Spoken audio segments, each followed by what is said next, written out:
इस वीडियो में हम लोग वेस्ट बंगाल बोर्ड के क्लास 10 के मैथ्स बुक का चैप्टर नंबर 8 लंबवृत्ताकार बेलन यानी राइट सर्कुलर सिलेंडर का क्वेश्चन नंबर 10 का सॉल्यूशन करेंगे।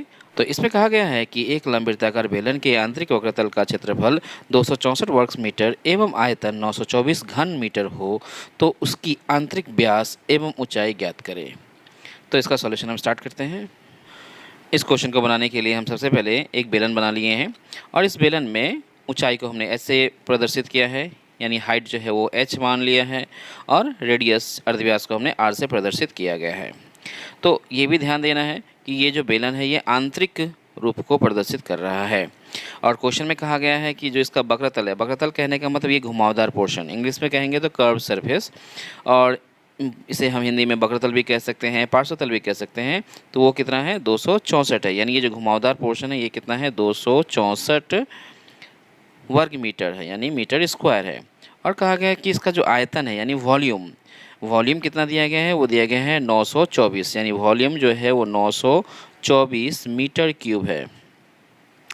तो अब हमारा काम है कि इस बेलन का हमें आंतरिक व्यास निकाल के दिखाना है और ऊंचाई को भी निकाल के बताना है। तो हम इसका सॉल्यूशन लिख लेते हैं। तो यहाँ पे हमने लिखा लंबवृत्ताकार बेलन के आंतरिक वक्रतल का क्षेत्रफल बराबर 264 वर्ग मीटर। और हम जैसे कि जानते हैं कि जो लंबवृत्ताकार बेलन होते हैं उनका आंतरिक वक्रतल यानी कर्व सरफेस एरिया का जो फॉर्मूला होता है वो होता है 2πRh इक्वल्स टू 264 लिखेंगे, जहाँ पे हम ये समझ जाएंगे कि r का मतलब यहाँ पे रेडियस है जिसको हम लोग हिंदी में अर्धव्यास बोलते हैं, और h का मतलब हाइट जिसको हम लोग हिंदी में ऊंचाई बोलते हैं। अब हम लोग क्या करेंगे, इस इक्वेशन को कोई वैल्यू नहीं बिठाते हैं, बिना वैल्यू बिठाए हम इसे इक्वेशन नंबर 1 देकर रख लेते हैं।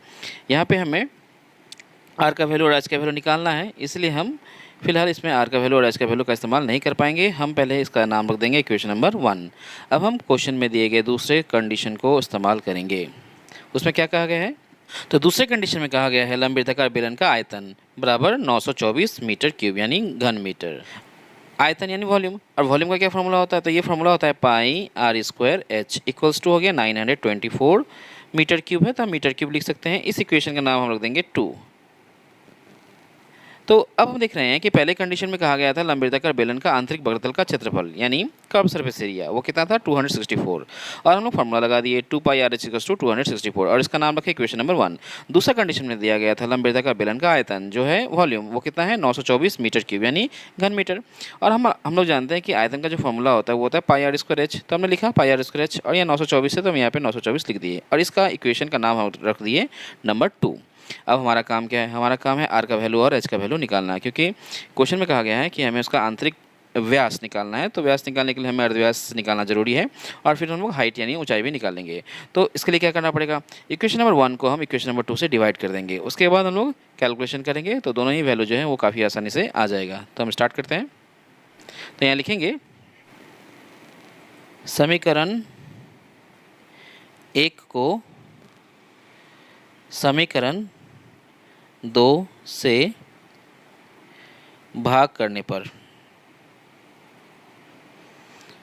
तो इक्वेशन 1 में क्या दिया गया है 2πRh दिया गया है, तो हम लिखेंगे इसको डिवाइड करेंगे किससे, इक्वेशन नंबर 2 से। इसमें है πr²h तो हम यहाँ लिख देंगे πr²h इक्वल लगाएंगे, यहाँ पे है 264 तो 264 यहाँ लिखेंगे और इसको डिवाइड करेंगे 924 से।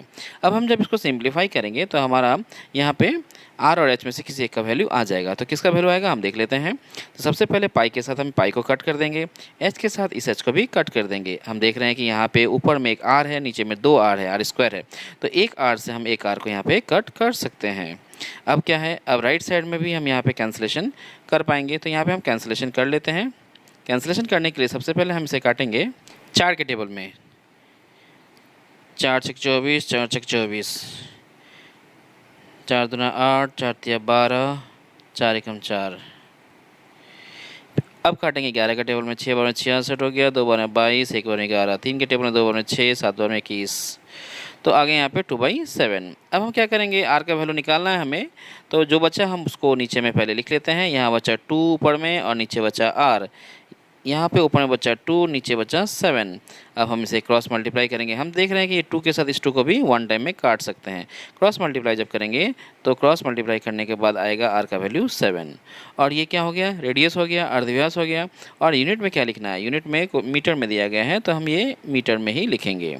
यानी रेडियस कितना आ गया, 7 मीटर। अब हमारा काम है हाइट को निकालना। तो हम लोग जब हाइट निकालेंगे तो इस r का वैल्यू इक्वेशन नंबर 1 में पुट करके हम लोग h का वैल्यू निकाल सकते हैं, या फिर इक्वेशन नंबर 2 में भी r का वैल्यू पुट करके h का वैल्यू निकाल सकते हैं। तो हमारे लिए ज़्यादा बेटर होगा कि हम इक्वेशन नंबर 1 में ही r का वैल्यू पुट कर लें, तो h का वैल्यू जो है वो काफ़ी आसानी से आ जाएगा। तो पुट करते हैं। तो यहाँ लिखेंगे r का मान समीकरण 1 में रखने पर। तो समीकरण 1 में क्या कहा गया है, 2 पाई आर एच इक्वल्स टू 264 ये कहा गया है, यहाँ पे दिखाया है। तो अब हम यहाँ पे वैल्यू पुट कर लेते हैं। 2 के प्लेस में 2 पुट करेंगे, पाई के प्लेस में 22/7 पुट करेंगे। रेडियस जो है वो 7 आया है, इसलिए हम 7 लिख लेंगे। हाइट को हम लोग h ही रहने देते हैं और यहाँ लिखते हैं 264। अब हमारा काम है कि h का वैल्यू निकालना। तो h का वैल्यू निकालने के लिए हम देख रहे हैं कि 7 को हम इस 7 से कट कर सकते हैं। अब हम h को लेफ्ट साइड में ही रहने देंगे और बाकी सबको राइट साइड में ले जाएंगे। तो राइट साइड में पहले 264 है, उसके बाद लेफ्ट साइड में 2 और 22 जो है वो नीचे आ जाएगा, इसे नीचे लेके आएंगे। अब हमें कैंसिलेशन करना है। कैंसिलेशन करने के बाद हमें h का वैल्यू मिल जाएगा। तो कट करते हैं। पहले 11 के टेबल में 2 बार में 22 को काट लेते हैं। 11 बार में 2 बार में 22 और 4 बार में 44 से कट गया। 2 से हम इसे 12 बार में काट सकते हैं, फिर 2 से 6 बार में काट सकते हैं। तो जो h का वैल्यू हमें दिख रहा है वो दिख रहा है 6। और यूनिट क्या होगा, इकाई क्या होगा, मीटर, क्योंकि हमने क्वेश्चन को मीटर में ही सॉल्व किया है। तो अब हम देख रहे हैं कि इसकी जो ऊंचाई है वो है 6 मीटर और अर्धव्यास कितना है, 7 मीटर। क्वेश्चन में हमें आंतरिक व्यास निकालने बोला गया है। तो अगर अर्धव्यास 7 है तो व्यास कितना हो जाएगा, 14। तो हम उसे लिख लेते हैं।